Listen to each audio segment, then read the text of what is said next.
সুস্থতা আল্লাহর দেয়া অশেষ এক নিয়ামত। বিশেষ করে প্রবাসের মাটিতে এখানে দেখার মতো কেউ নাই, জিজ্ঞাসা করার মতো কেউ নাই, মাথায় একটু পানি ঢালার মতো কেউ নাই, এক মুঠো ভাত, এক লোকমা ভাত মুখে তুলে দেওয়ার মতো কেউ নাই। আসসালামু আলাইকুম, সবাই কেমন আছেন?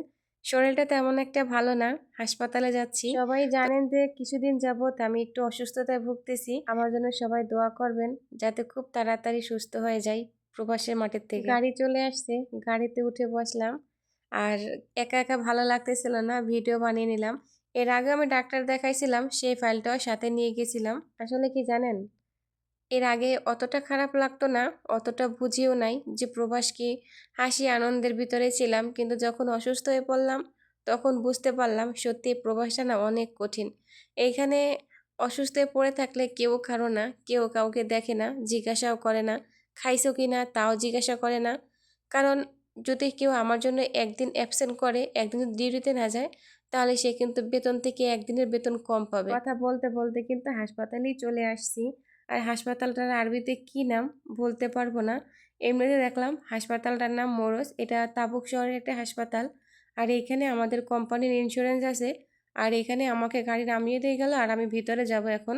ভিতরে অবশ্য আমি দেখাবো না কিছু, অবশ্য পরে রিপোর্টে কি আসে সেগুলো দেখাবো।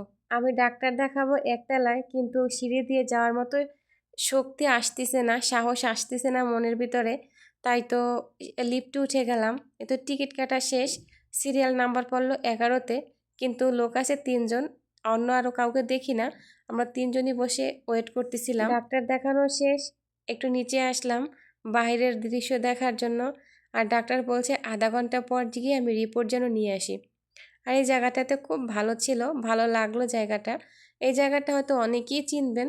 এটা হলো তাবুক শহর একটা লুলু মার্কেটের পাশে একটা হসপিটাল। আর আমাদের কোম্পানি এইখানে আমাদের ইন্স্যুরেন্স দিছে, আর এইখান থেকে আমরা ডাক্তার দেখাই। আমরা যারা সৌদি আরবে কিংবা যে কোনো কান্ট্রিতে আসি, কোম্পানির ভিসায় আসি, আমাদের কিন্তু একটা সুযোগ কি, যদি আমাদের 100 রিয়াল খরচ হয় তাহলে 75 রিয়াল কোম্পানি বহন করে, কোম্পানির ইন্স্যুরেন্স থেকে দেয়।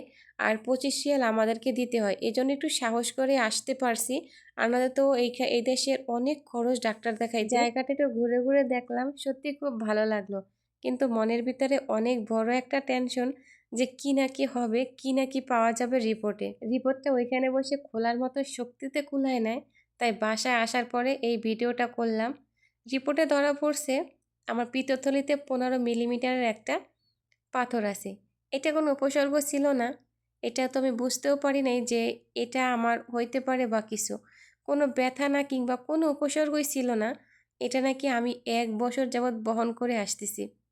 এখন যে হাসপাতালে ডাক্তার দেখে আসছি, ওই হাসপাতালে আমার এটা ট্রিটমেন্ট দিবে না, আমাকে অন্য আরেকটা হসপিটালে রেফার করছে। আর আগামী রবিবার দিন আমি সেইখানে যাব। শনিবার দিন যাওয়ার কথা, কিন্তু আমার একটু কাজ আছে, এই জন্য আমি শনিবার দিন যেতে পারবো না, রবিবার দিন যাব ইনশাআল্লাহ। অবশ্যই আপনারা আমার সাথে থাকবেন আর দোয়া করবেন আমার জন্য। ডাক্তার দেখানো শেষ, এবার বাসায় চলে যাচ্ছি। সত্যি শরীরটা খুব ক্লান্ত, সবাই দোয়া করবেন আমার জন্য।